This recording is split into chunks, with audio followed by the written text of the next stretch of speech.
Good morning, everybody. It's Tuesday morning's edition of Ask the Master Auto Technician.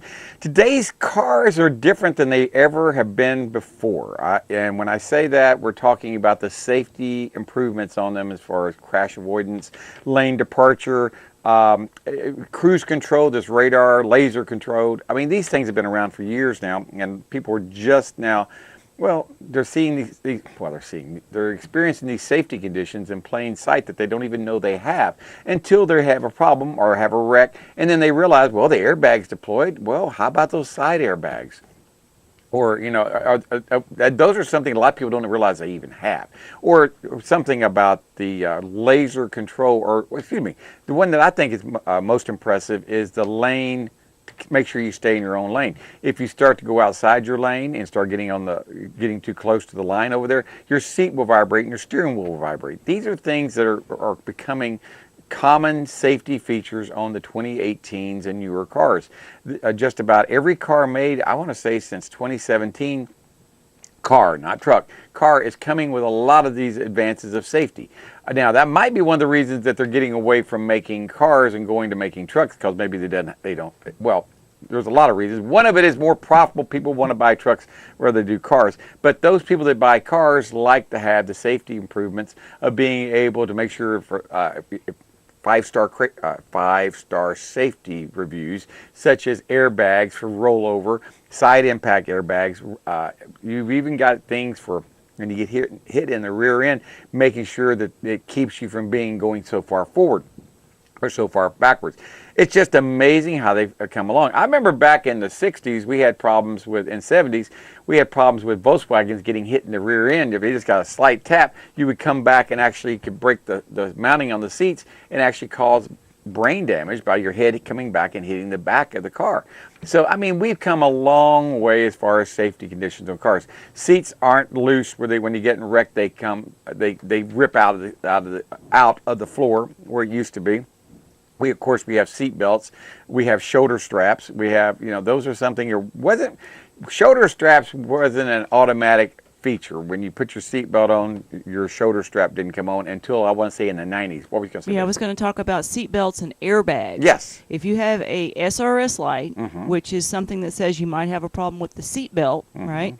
Your airbags won't deploy. Correct. Because they have to work in tandem together. The seat belt and the airbags, all the airbags work with the seat belt. The belt keeps you in the seat, and the airbags are going to deploy if you're in a collision. Now, they don't always deploy. That's true.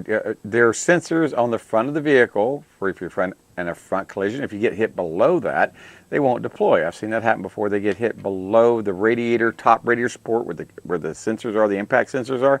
If they get below that where the impact sensors aren't hit, the airbags don't deploy. Another thing, when an airbag deploys, if your car is more than, say, 7, 8 years old, that car is going to be totaled because it costs too much money to replace the dash, to replace all the airbag components inside there. That's another reason that, the average age of a car now, I want to say, is over 10 years old. Is that what we decided, Anna Marie, that what we've been reading is around 10 to 11 years old. It's gotten longer. It used to be 7, 8 years and went to 9. And now we're up over 10 years, if I'm not mistaken, is the average age of a car, licensed car that's on the road. And cars are staying on the road longer because why? They last longer. They last longer. Why? Because the way they're made. That has a lot to do with it. The way they're made and the type oils and fluids we're using. Years ago, we had, what did we have? Years ago, we had 30. Let's talk about in the 70s. We had 10W40 or we had 10W30. That's what we were using more than anything. We're using a lot of 1040, a lot of 1030. We weren't using any 5 weights or any 5W20s or any 0 weights. We weren't using any of those. We were always using a 10W40 or 10W30. That's what we're using back in the 70s and the early 80s, 60s, 70s, 80s. And cars, by the time they got 75, 80,000 miles on it, were smoking, knocking, wore out, transmissions were burned up. It was ready to get rid of a car at by 75 to 100,000 miles. You got rid of them because, they weren't worth a whole lot. They weren't dependable. They needed a lot of repairs and maintenance. And this is in the 70s and 80s, before right during the time the influx of Japanese cars were coming into America. We started seeing the Hondas and the Toyotas and the Nissans coming in. And people didn't think they were much of a threat, but they were, because they were feeling the need of a small car that people wanted to have that was a safe car to drive, relatively a safe car to drive. Yeah, I was going to say in the 70s, the early 70s is whenever I remember Toyotas and Hondas coming across. Correct. Yeah, Americans drove station wagons, Correct. big sedans, not so much in the pickup truck side, but station wagons and big sedans. Well, what's happened over a few years now. Now we don't have the station wagons, but what we have is the minivans, and people like, well, especially families like to be able to throw all the kids in the back and everything, and go off. And safety vans minivans have also gotten more safer. The most minivans today, I think Lee Iacocca from Chrysler is the one that came out, invented the or I don't know if he invented it or not, but he's the one that put it on the map, minivans. And when Dodge came out with the minivans, I think just about everyone, there was a rush to get minivans around here. I never seen anything quite like it. Everyone had one. Ford came out with the Aerostar and the Windstar, and then let's see what we have. General Motors had the Astrovan and the Safari. Everyone came out with their own version of a minivan because it was so successful. And the safety features on these minivans have improved over the years. First, it was just seat belts. And then it went to seat belts with airbags, and then airbags with side impact airbags. And the seat belt, the harness comes through. Those right there are, when you get in a wreck, you're not supposed to reuse those. Those are supposed to be changed. So, I mean, things have gotten so much safer, and those are designed to be one-time use only. And once it deploys, you throw it away and put another one back on there. But things that became safer that people can't see and don't know how they work is traction control system. That is something, anti-lock brakes along with traction control system, where the brakes do not lock up. People don't understand how it works, and that's okay. They just know when they hit their brakes, their wheels don't lock up, and they're able to stop safer, and they're able to not have a wreck. Because when a wheel locks up and you hear and you start that skrrr, you're sliding on little balls of rubber is what you're doing, and you can't steer a car. Anti-lock brakes along with traction control that applies the brakes and disables the throttle from applying power to it, they're all working in conjunction together. That's a traction control system along with anti-lock brakes. Those do a wonderful job of keeping people safe, keeping people where they're able to steer around an object. Where they slam on the brakes instead of the wheels locking up and sliding right into it, they're able to hit the brakes, the wheels don't lock up, they're able to steer the vehicle around what was in their way and maybe not have such a bad wreck. But they've made cars so much safer, anti-lock brakes and traction control system. Radar Cruise, that's something that's been out. I think my first repair of Radar Cruise was on a 2004 Lexus. So that's how long that's been out. I think they were even out before 2004. But Radar Cruise, what's so neat about it is, you're driving your car on the interstate. Someone passes you, pulls around, they slow down, and if you're not paying attention and tap on your brakes, if you got cruise control, you could actually run into them. But Radar Cruise, when a car pulls in front of you or a car slows down in front of you, your car slows down automatically without you having to touch the brakes. And then as the car in front of you speeds up, the car will go back up to the cruise control that you had set. So if you had it set at 60 miles an hour, someone pulls in front of you and it has to slow down, they'll slow down with you. And then once everything starts to speed up, the cruise control will go back up to 60 miles an hour. And that is pretty fantastic how that works. And it's not that difficult. It's just using radar to actually ping what's ahead and bringing it back to let you know if it's safe to go with that speed or not. Those are things that are out of sight, but when they work extremely well. And speaking of cruise control, one thing I must caution people on cruise control, when it rains heavily outside, I mean, this is Florida. We have rain, I want to say here. Well, lately we're getting it almost every day. Every day. It doesn't take a whole lot of rain. No, that's the thing, yeah. And what happens is it gets in the grooves, and you end up, you hydroplane. And it's very easy to hydroplane. And if your tires are not exactly the best in the world, it's really, really easy to do. But the most important thing is don't drive with your cruise control If it's raining. If it's raining outside. Because the roads are wet. Because what happens is when you slow down, when your car slows down, automatically your cruise control wants to give it gas. You know, well, that's what cruise control does, maintains the cruise. Well, if you hit a puddle of water and your car is slowing down, you really don't want to hit the gas more because you may lose traction. That's exactly right. So the car doesn't realize that it's wet, so don't be driving with your cruise control on in standing water or when it's raining outside. I see a lot of people on the interstate, and that's when you see the interstate spinouts. You'll see that all the time on the Interstate 10. After it rains, the first 10 minutes after a heavy rain, look on the side of the road. You'll see people usually on the side of the road that have spun out of control. They may not have had any wreck, but they've spun out of control and they're on the side of the road. And maybe they can get back on the road or not. But cruise control while it's raining is a big no-no. Don't be doing that. It gets yourself in trouble. Always take the cruise control off when it's raining and let your foot do the control. If you get in a puddle of water and the car's starting to slow down, you automatically take your foot off the gas, because you realize there's a dangerous condition. You're in deep water.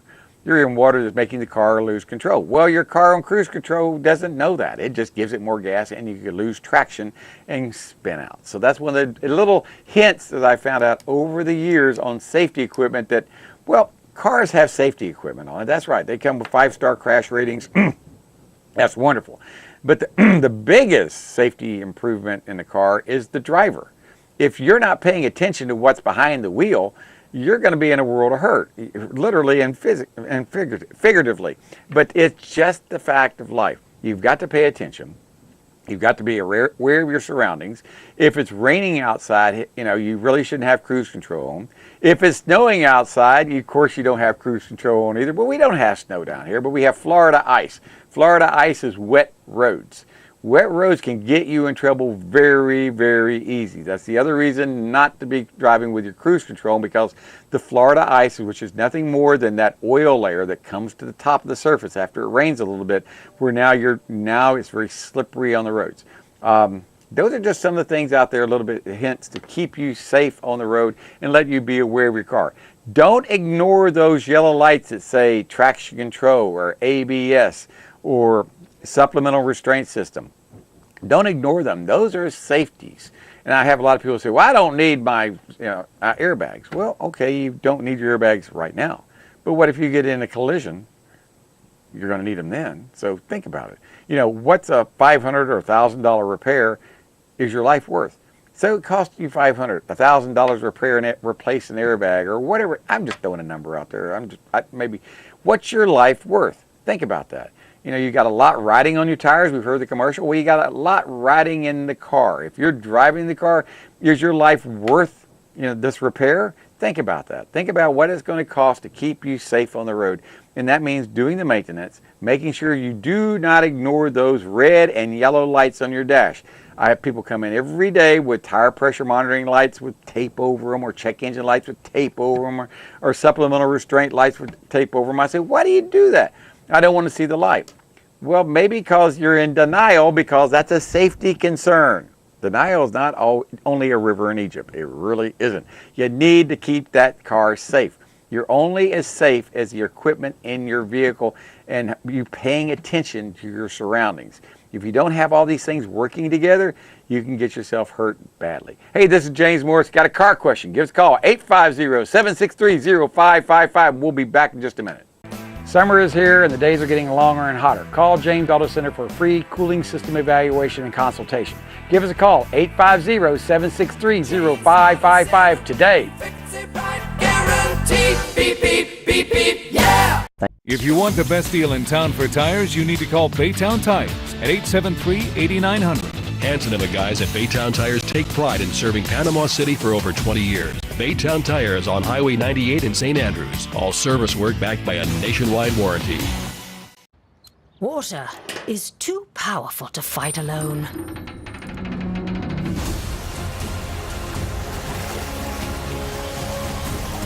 Mr. Ruta Plumbing. Sink, shower and toilet emergency drain services. All right, welcome back. We were talking about safety before we had to go to a break on there. Talking about my wife. What were you saying, Emery? Talk about safety again on the. Well, yeah, we haven't really covered all the safety No. things. One of the big things you did touch on was TPMS lights. When did they come out? In the mid 2000s? It was mandatory that all vehicles have some sort of tire monitoring, active, not passive, active monitoring system by the year 2008. All vehicles sold in the United States by the year 2008 had to have some way to actively, not passively, actively monitor the air pressure in tires. Okay, now that includes spare tires? No. Okay. Just- but that includes vehicles that are trucks. No, Just cars. Just cars. Okay, Now, I'm just- now trucks Because a fall lot under, of the Tundras that we work on have the TPMS lights. They and do, the Tacomas and the Fords. and they have 5 of them. They have 5. A lot of Right. Toyotas have 5 sensors, one in the spare tire. When you mentioned that, the law only stated that the tires on the ground had to be monitored by a computer. It didn't have to say the trunk, but some manufacturers went further just to make sure that if you're doing a tire rotation, you've got a tire on the road that's got a sensor in it. Most cars have what we call temporary spares in them, or donut spares, or some cars don't even have Or spares. no spares. Like your car. You have no. What do you? I'm not alone. I found out the newer Kias, the Kia Souls, Really? the Kia, yeah, they don't have spare tires. I did not know that. That's right. Do they get a can of fixed flat too? Is that what they I get? don't even think they got that. I don't know. Well, but those are the safety things out there. You know, you want to make sure they're safe. With wiper blades, that's the most overlooked, easiest corrected problem out there. I tell people, when you go buy wiper blades, buy 2 sets of wiper blades. Buy 1 set of wiper blades to put on your car right now, and then throw the other set in the back seat or the trunk, someplace safe where they're, and be prepared to change them in about 6 months. Always have a pair that you've got on your car, a new pair, and another set in the trunk.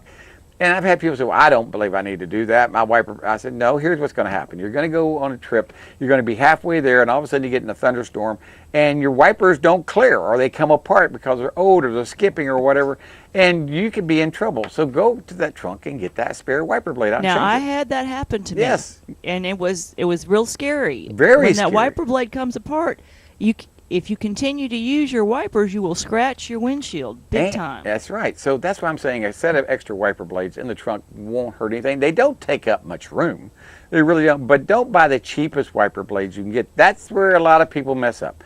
They mess up. They say, well, I don't need to buy this, handy dandy new type wiper blade that has, it's even. Well, the triple wiping surfaces made out of Teflon. Or whatever. Just a good quality blade. Just a very good quality. And don't just change just the refill. Oh, just the rubber part. Change the whole arm. What, I don't even think you can buy refills anymore, can you? Yes, you can. Can you? I Yes, wouldn't know. yes. I just know that when we 'Cause change it. the tension of the assembly is what keeps the pressure of the wiping surface on your windshield. And it used to be where we had 6 points on there, and when your windshield wiper got old or whatever, you see 6 streaks going across your windshield. We don't have that anymore. We've got where it's just one arm with equal contact points on them. They came out it's the same type wiper blade that I first saw years and years ago on Mercedes-Benz. And they were very expensive wiper blades back then. I think they were back years ago, even back in the 90s. They were like $150 I was going to say the Mercedes blades are still rather on the expensive They are time. expensive. But this design is a lot like it. They're very quiet when you're going down the road. They don't have a lot of wind resistance. There's no whistling. And so they're quiet. They do an excellent job of going down and cleaning the windshield on both strokes. That's the thing. A lot of wiper blades, as they get old, they only wipe it off, and when they come back on, they seem to lay the water back on. They skip over it. But you want to be able to remove the water, take on both directions. If it does that, it'll do well. Now, if you're worried about your wipers keeping up with heavy rain, you can You can put a coating on your windshield. You can it's like a wax coating. Rain-X, I think, is a name brand I'm throwing out there. You put it on your windshield. And you really don't even have to turn your wipers on. It does a pretty good job of repelling rain. Well, just keeping your windshield clean will save your wipers.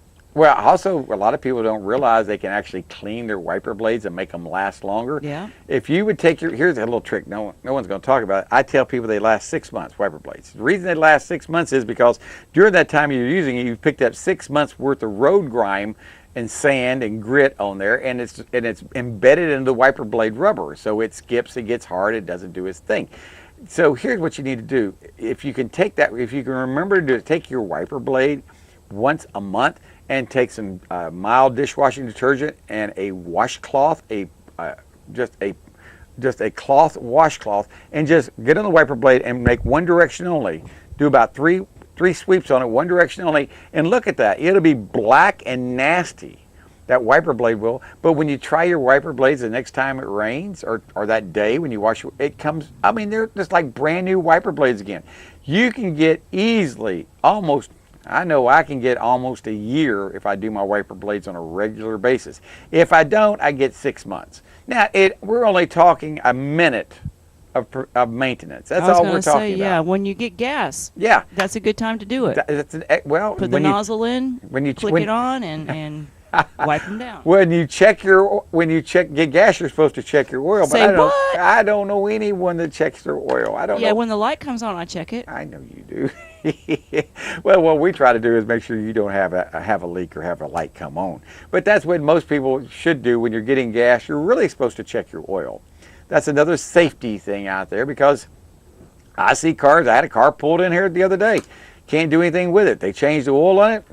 Didn't put any oil in it. They drove it without oil for 2 days. Now they want to know what I can do for it. I said, put another engine in it. That's not all I can do for it. I'm not going to go in there and try to repair what damage has been done. It's not worth it. Well, that's a safety concern. Checking your oil, checking your coolant. You don't check your coolant when it's hot. Kind of hard to do that when you're filling up with gas, but you can check that on a Saturday or a Sunday when you're sitting still in the garage and you're not doing anything and it's a lazy day. Maybe it's raining outside. Go actually take the radiator cap off and look down in your radiator. Do you see any coolant? Does it look like coolant? You'd be surprised if people take it off and say, it doesn't look like coolant. It looks like a Mississippi River. It looks like mud. Yeah, now remember to put that cap back on tightly, too. Oh, yes, we see that happen a lot. Because they'll leak out your coolant if you don't get them down You know, snug. we see that happen. I really need to, and thank you for reminding. We've seen that happen where people will check their coolant and not put the cap all the way on. And yeah, they will leak. And your car can run hot if you don't put the cap back on there correctly. Because remember, it's a pressure cooker, that cooling system is. It's a system that is, the cooling system is 50% antifreeze and water to keep it from boiling at 212. So it boils unpressurized at around 245, 250. But when you pressurize it to 16 psi, you just raise the boiling point a lot higher. So the fluid will not boil on the vehicle, and that's the purpose. If you don't have a cap that's holding pressure, it'll start to boil long before the cooling fans will come on, and you can have problems. Your car can run hot. I've seen that happen. Especially if you just do short little trips. Well, most people, when they get short trips, don't even pay attention. Their car never gets up to operating temperature until they decide they want to go from here to the beach. And then they get caught in traffic. That's when we find out they've got a cooling system problem. That's when most people find out, when they're sitting in traffic. Right. And that's not a pleasant thing. When you're sitting in traffic and you're watching that needle go towards the red, you're going, this is not a good sign.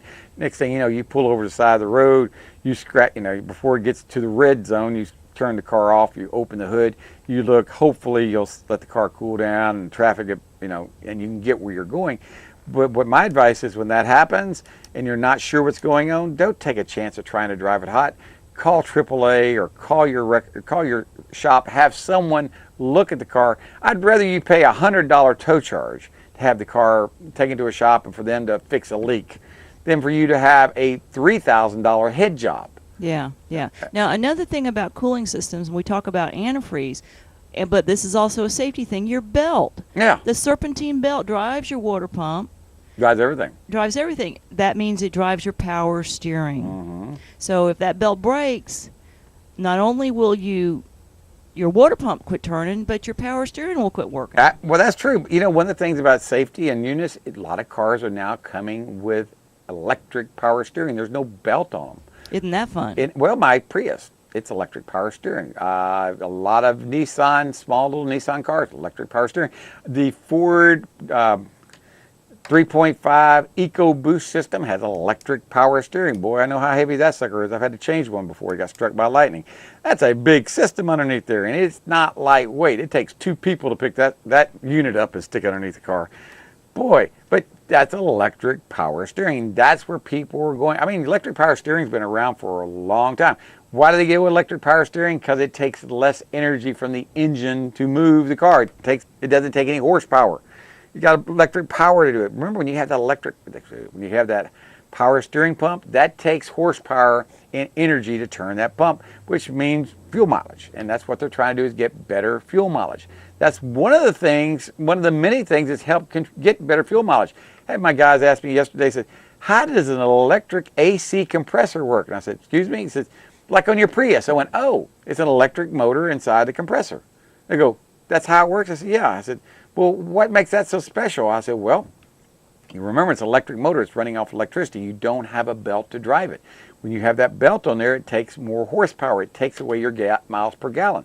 The less things that are being turned by a belt, the better fuel mileage you get. The only thing that I know of that has a belt, I shouldn't say that. They don't have that. I don't think there's a belt anymore on Priuses. I think they went to an electric water pump as well. I think the only belt they had on Priuses on Gen 1, Gen 2, Generation 1 and 2, and maybe Gen 3 was the water pump. I don't know if Gen 3 has a water pump belt on it or not. I can't remember. But I know Gen 4, if I'm not mistaken, it's all electric. There's no belts on it. As far as the water pump, the steering, all those are electric. No belts at all. No belts at all. Wow. And that's where we're going. Electric cars. There's no belts on electric cars. And there's no belts on this hybrid engine. Cars are going that way. The free market is demanding cleaner burning cars, even though they may be coal powered by electricity, by power plants that are made out of coal. People are wanting to have electric cars or hybrid cars. And I'm seeing that, or they want to have a truck. Now, if they don't want a hybrid vehicle, they're buying trucks. Maybe that's the other reason trucks are outselling cars 2-to-1. There's a lot of reasons out there, and the market is very volatile right now when it comes to what people are wanting. Next year, it may be completely different, but right now, the last 2 or 3 years, the market has been leading towards trucks, not cars. And I say by the year 2025, I think that 70% of the vehicles sold in America will be trucks. Well, when you stop and think about it, trucks now come with crew cabs, 4 doors. Why not have a truck? Well, the thing, why not, is the gas mileage. That's the thing. But look at the gas mileage with the EcoBoost. The gas mileage is getting better. And well, you have all that room, and then the towing. Yeah, yeah, that's true. Like I said, when they start putting hybrids together, diesel hybrids, I got a feeling that's what really going to make the truck industry even take off even more than it is right now. People like to be able to throw stuff in the back of their cars, especially down here in the South. I know not having a truck is kind of like not having a spare tire. You're just like, how do you not have a truck? Everybody has a truck down here. At least I think they do. At least one. One for hunting, one for fishing. Some people just have one truck, but some people have more than one. I know some people that have a truck for hunting and a truck for fishing, if you can believe that. Yeah, this is America. You may not need it, but you can have it if you want it. That's what makes America so great. Hey, this is James Morris. I really appreciate y'all watching my show today. We'll be back tomorrow morning. I got Karen Schoen calling. That'll be Wednesday morning show, and I have no idea who'll call the second half, so give us a call tomorrow morning on the second half, and maybe we can answer your car questions. We'll be back. Bye-bye, everybody. Part of what I'd like to let you know is what we do and how we work our system. Basically, we've got about 700 stocking dealers scattered around the 15 counties here in the Big Bend area of the state. I run a fleet of trucks, vans, and what we call hotshot vehicles to deliver to our dealers quickly so they can help service you as fast and efficiently as they can. Provide timely and efficient service, and we're there to take care of our dealers, who in turn can take care of their customers.